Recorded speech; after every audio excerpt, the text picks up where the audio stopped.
Hello, Tim Gavel from the Region Media Group down here by the lake alongside the boat sheds. And of course, in the lead up to the Olympics and Paralympics, there are a number of Canberra athletes involved in rowing events at both the Olympic Games and Paralympics. At the Olympics, for instance, Luke Letcher and Caleb Antle in the men's quad.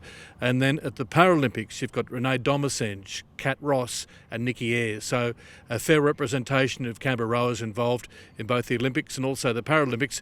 A couple of very proud coaches here. Alongside me is Dave Romano, who's the ACT coach, and veteran Canberra coach David Bagnall. And firstly, David, you've known a lot of these rowers for a long time. It is great to see somebody like Luke Letcher, I guess, who came from school and has virtually, nutted away at it for a while and is now at the Olympic Games. Yes, it's very impressive, Tim, and I think it actually says what a great training venue this is. I think he's had great coaches along the way, not only myself, but our friend Dave here, but also Lyle McCarthy made a major contribution to Luke's progress.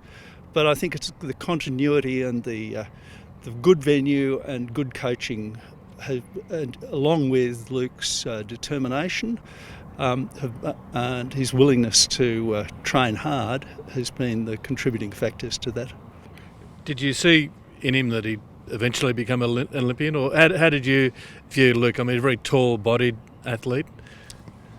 Through the years at school, he was very successful. It's only in the last year or so, when I was coaching him when he was an under-21, that I felt that this kid could go the whole way, because he was really doing very well. He was winning national underage titles, and the precedents are pretty strong. When you start winning underage national titles in the single scull, you're basically going to do very well in the sport, I think. Yeah, and Caleb Antle in the same boat, two Canberra athletes in the one boat, in the quad. It's pretty exciting, isn't it? Yes, and there's a rivalry between the two of them, although at the moment they're in the same boat and working very cooperatively together. They've also rowed together a lot, but also there's a little bit of rivalry there. So that's fed the whole success, if you like. That's great. I'll be back in just a moment to talk about some of the Paralympians, but to you, Dave, it is exciting, isn't it, to see two Canberra rowers in the same boat at the Olympic Games in the men's quad? Oh, it's incredibly exciting, Tim, and we're very happy that they're both making really good contributions to the sculling squad.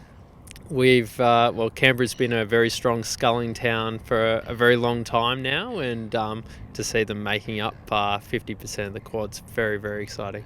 So I guess you've kept these rowers going because it hasn't been smooth sailing, because they've had the postponed Olympic Games, they've had numerous matrix combinations to get them into this crew in the first place. So it hasn't been easy, has it?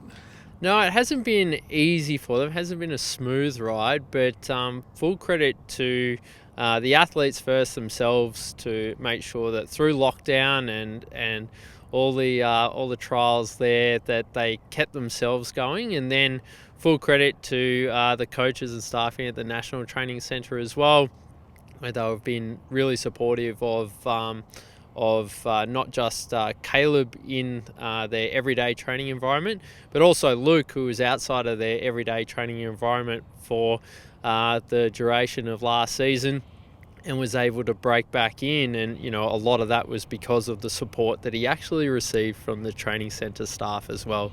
So everyone's done a really good job. And the Paralympians too, we've got three there, including Renee Domasenge, Nikki Ayres, Kat Ross. Yes, Kat and Renee have been a team that have been working together for a number of years and working really well. Kat obviously was coached to a world championship by Renee and has broken a number of records on the ergo this year under Renee's tutelage.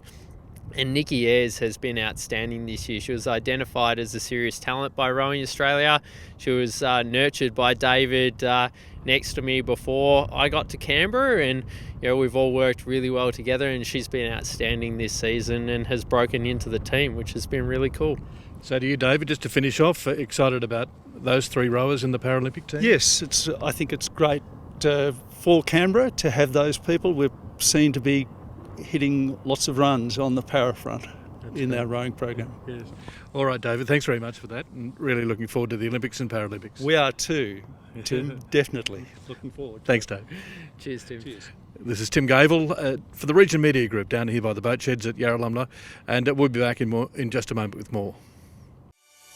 This week's Sports Wrap proudly brought to you by Snedden Hall Gallop.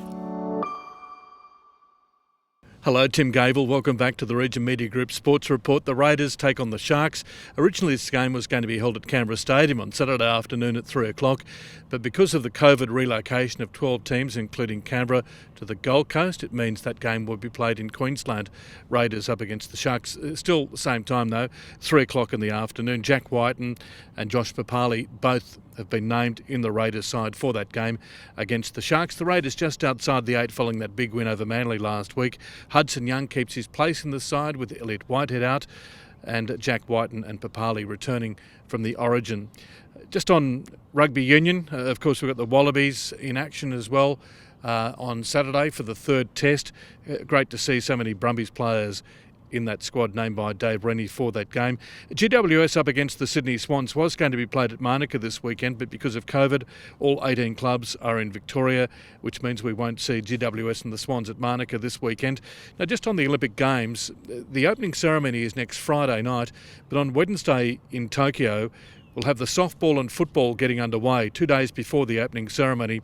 In the softball, in the women's softball, Australia takes on New Zealand.